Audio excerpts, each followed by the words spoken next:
what's up guys, welcome back to another video. So they just released a philosophy change and balancing change for like a news report that the Ubisoft developers do. They basically talked about their like philosophy for year 8 and year 9, and there's some pretty interesting stuff in here, like some stuff you hadn't actually heard of.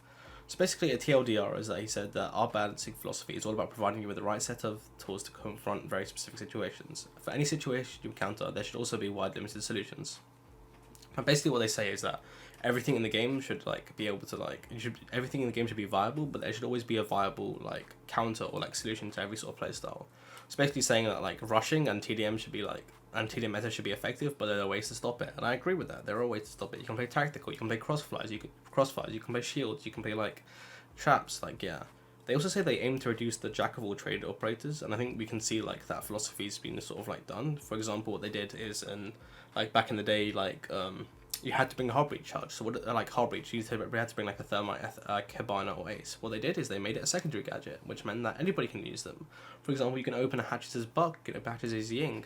And again, this is further reinforced by like what they did about like, EMP grenades. Like they didn't want that to become a must pick, so they gave like operators like Lion, Osa, Dockerby, Sledge, EMP grenades. So like there's a lot more versatility in the like attacker lineups. And they also say they want to continue to enhance the game's tactical playstyle, and I think that what they mean is like stop the running gun meta. Well, I do agree the running gun meta is a bit overpowered. I do think that like ultimately, like if you are playing against someone like a team who like just running around, like there are ways to stop that. Like hold runouts, play nomad, like have drones in like preset spots. Like it's not hard to play against that. So yeah, that's what they say. So year 8 or beyond.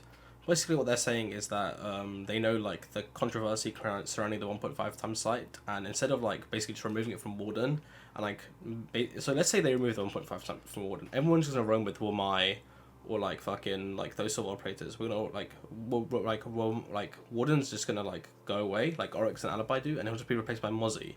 So yeah, they're also trying to change frag operators, because like every operator they give frags basically becomes OP. Like let's say they remove the Iana's frags and give them to IQ. IQ will just become the new Iana. Like they have to actually like, instead of changing the operators like loadout, they should actually focus on stuff that is OP. So yeah, like as I say here, swapping these loadouts is just a short term, and they're actually trying to like balance nades and stuff. So yeah, that's pretty cool. Next, they say operator balancing and tactical gameplay. So it says here, we recognise that a number of operators such as Yana, Azami, Warden, Solos, and Blackbeard don't feel right at the moment, and of course Recruit shares a similar position. We're in the process of prototyping effective solutions to make these feel balanced and worthy. I agree, Yana's like, if they removed Yana's nades, I think she should be fine. Like maybe make her 2 speed, 2 armor, and like she'll still be an entry fragger, just remove her nades. I think her gadget's fine, her guns are fine. Azami definitely needs a nerf, and yeah, Warden definitely needs a nerf. Maybe remove his 1.5 and remove his shield. Solis I'd say needs enough as well, maybe reduce her loadout. She is just too OP. And Blackbeard just doesn't feel right in this game. Blackbeard needs a complete rework. Like yeah. They say here, in an upcoming mid-season update, we'll be making a number of short-term adjustments to help boost operator presence and variety, or to rein in when needed. In parallel to this, we have longer-term plans in the pipeline for our weaker and more powerful operators. These plans will help to reduce the tactical gameplay that Siege is known for, bringing the focus back to gadgets and utilities. With this, running and gunning will come with increased risk and difficulty. There is a considerable amount of work to be done until we can bring all these solutions to the live server due to the nature of some of these changes. So yeah, basically it's gonna be hard to like, a game cannot have perfect balancing. Like that's actually impossible. So yeah, there needs to be some more emphasis on like gunplay and utility. But we do not want to go back to utility meta. Like the utility meta that anyone knows about, it was disgusting and it was awful. So yeah, some good changes coming out. Hopefully they don't come out too late.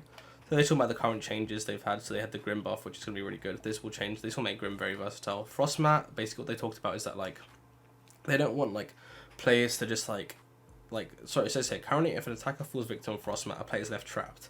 Like they want players to like not be like one-dimensional. And I think the Frostmat rework is a really good change. So I'm actually agreeing with Ubisoft on this one. So yeah, this is gonna be like good, because like Frost players can now get 2 kills as well, which is cool. And like now like there's a audio queue, and like they have like the blood trail. I think it's a really good change. Moving on, they talked about year 8. So in year 8 season 4, we're getting a shield rework, and basically it says here, we want shield operators to feel strong without taking away the feeling of powerless when like facing against one of them. So yeah, for example, what they're trying to say is like shield operators need to be more versatile. For example, like if you're shield in a 1v1, you're gonna win most of the time, but like if you're a shield operator in a 1v2, you're gonna lose most of the time. So like trying to like make it more balanced and make shield operators better, I think that's a really good change. So this is they're trying to reduce the robustness of her gadget, and just give like them like more opportunities to like play against shields, I think, and play with shields. So that's cool. And year 9, they're saying they're going to do like nerfing Azami, because they say keyword barriers have allowed Azami to become one of the strongest operators in the game, and they've given her the ability to control areas and create angles. I fully agree a zombie barrier is needed enough.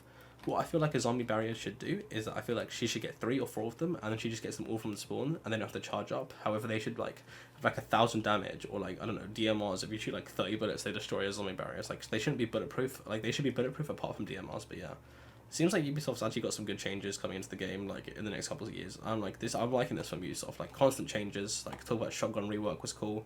I'm a big fan of that, and the fuse cluster charge thing, like just like. This provides like new strategic like possibilities for the game, so I'm a big fan of the way Ubisoft's going, like the direction they're going the game in. But yeah, this is my opinion. I'm a big fan of the Azami, Solus, Yana, Warden enough. But yeah, have a good day, guys. Take care. See you guys later.